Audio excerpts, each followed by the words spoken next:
In today's news, the immigration minister shares more details into the aftermath of the deadly smuggling attempt. The official opposition looks forward to investigations into that smuggling tragedy.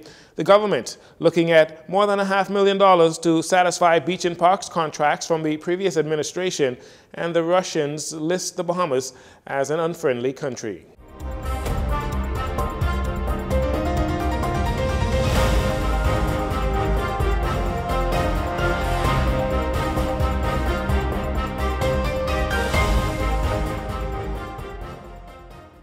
Good evening, Bahamas. I'm Dorino Saunders. This is your JCN Evening News. Thanks for joining us. A third Bahamian male has been arrested in connection with that alleged human smuggling operation that turned deadly, claiming the lives of at least 17 Haitian migrants on Sunday, July 24th, in waters 7 miles off the northern coast of New Providence. Police confirming that shortly after 9 p.m. on Sunday, that third suspect was taken into custody by the Criminal Investigation Department, who was acting on intelligence. The arrest of the male at a residence in central New Providence was made without incident. Additionally, a 48-year-old man and a 38-year-old man, both Bahamians, were arrested on Sunday after being rescued along with the survivors of their capsized vessel shortly after 1 a.m. on Sunday. Those men, according to Commissioner of Police Clayton Fernanda, are known to police. Meanwhile, search and recovery efforts continue for at least 3 missing people in connection with that tragic speedboat accident on Sunday morning in waters off Blackbeard's Key. However, so far no additional recoveries have been made, according to Immigration Minister Keith Bell. This past Sunday, a boat carrying some 45 people, most of them Haitian migrants, capsized, killing 17 people. The minister, in updating reporters just before the weekly cabinet meeting on Tuesday, also telling us that the work permits of 2 of the surviving Haitian migrants are set to be canceled. The minister adding that though the decision is currently under review, as well as taking the humanitarian aspect into consideration, there are still laws to be followed and the individuals will face repatriation. Well, I mean, it's standard. Whenever someone is in possession of a work permit, that is to work in the Bahamas.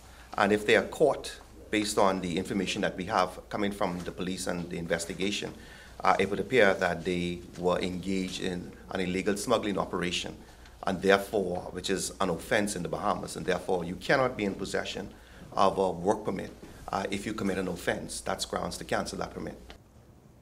When asked for a timeline as to when the surviving Haitian nationals would be repatriated, Minister Bell says repatriation exercises are ongoing. However, there is a wait until the police have completed their investigation into that boating accident. He adds that some survivors can be used as witnesses or face further charges. As for identifying the bodies of the deceased, Minister Bell says grief counselors are at the Carmichael Road Detention Center today and in Haitian communities to provide condolences and reach out to family members of the deceased.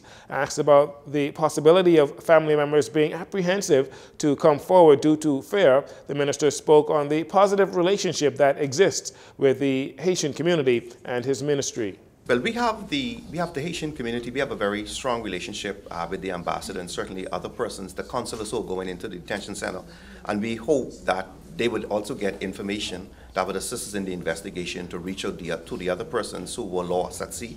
And so I'm optimistic that we're going to get the information and the Haitian community is going to cooperate with us. We're going to get the information. I'm satisfied with that. When questioned on reports that a person connected to a smuggling ring has been arrested, Minister Bell did not speak on the extent of that smuggling ring, wishing to not compromise the investigation. However, he says it goes deep.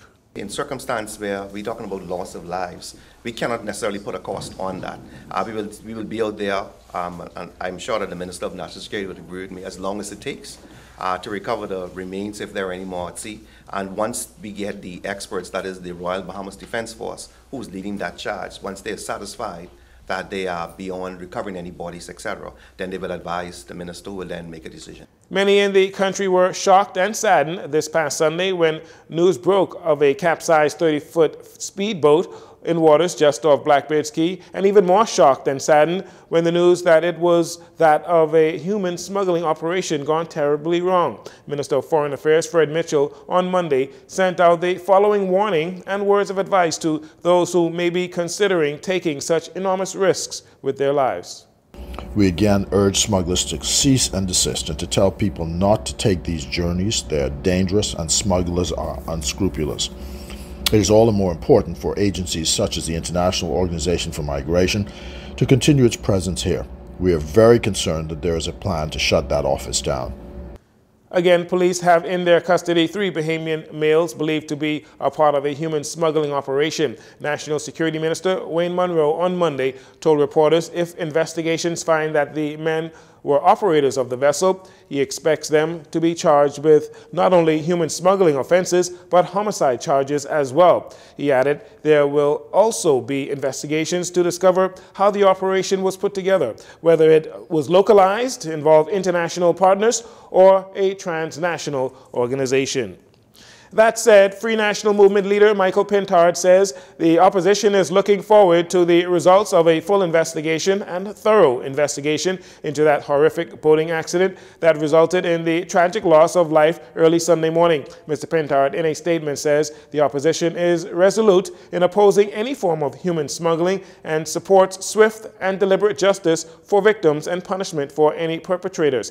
He said their prayers are with the families of the deceased and injured, noting that it is difficult to fully grasp the suffering experienced by so many who embarked on a perilous journey in search of a better life and then to experience the horrors that unfolded. He says, however, he is grateful for the professional actions of all of the responders in the relevant agencies who have assisted thus far.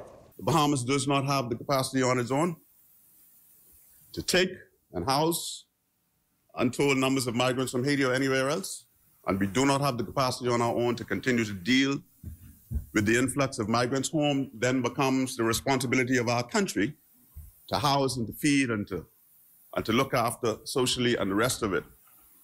And any Bahamian who's right-thinking should encourage those who think about these ill-fated trips to not do it, because they often too much end in absolute tragedy. Finally, in the segment, Chairman of the Bahamas Beach and Parks Authority, Mikel Barnaby, summoned the media to Saunders Beach last week to make a few announcements in relation to the upkeep of public parks and green spaces in the capital, particularly at Saunders Beach and Goodman's Bay. We get more details in this report. If you love to take your children to Saunders Beach but have been missing the swings and slides at the park, there is good news. Mikel Barnaby, chairman of the Bahamas Beach and Parks Authority, made the following announcement from Saunders Beach on Thursday morning. Currently, we have our budget in place now, and so this is one of the areas that we're working on right now to renovate. We're completely renovating the entire playground. That's something that we're committed to and something that we're going to continue throughout the Commonwealth. This repair is approximately $11,000 to $12,000 to repair this park. As for other community parks around the island that may need repairs and upgrades, Mr. Barnaby says there are plans for those as well. What we're doing now is doing a full assessment along with our team, the team that's behind me. You can see my managing director is here, inspectors are here, and this is something that we're taking very seriously. And so we're assessing all of the parks. What we've discovered from some of our assessments is, and as you drive around, you're a Bahamian, you can see that the parks are in dire state of repairs, from Carmichael, the Golden Gates, to Mount Moriah, and all over. And so we don't want to politicize the issue, so we're just focused on the work, and it's something that we're going to continue doing throughout, but it's extensive. The park and green space at Goodman's Bay is perhaps the most popular in the capital for play and exercise. Mr. Barnaby says look out for some big things happening at Goodman's Bay Beach and Park as well. We are working with 2 corporate giants who are in the vicinity of Goodman's Bay, and in short order we will be coming to the public with a totally with the rendering, so they'll be able to see what that park is going to look like. We're talking about beach machines, 2 new beach machines that will traverse that beach. We're talking about a complete renovation of the parking lot, complete renovation of the green spaces out there, vendoring. It's going to be completely different. Mr. Barnaby says he recognizes that parks, especially those like Saunders Beach and Goodman's Bay, are very important for families and parents with young children. Well, it's an essential public service that we're doing, and it's important for families to be able to come out and have a safe place to enjoy green spaces, and it's something that we take very serious. We have to make sure that there's recreational activities for families. We have a beautiful beach here on Saunders Beach. We have some of the most beautiful beaches in the world, and this is why this beach in particular draws so much ire from the public when it's not being upkept. And so we want the public to know that this government and Parks and Beaches is committed to ensuring that all of the parks, all of the beaches are well maintained. Without giving a specific number, Mr. Barnaby says the budget to carry out repairs to parks across the capital and in some of the family islands is in the millions of dollars. Renovations for the park at Saunders Beach expected to be completed early this week. We'll take a break here, and we'll be right back after these commercials.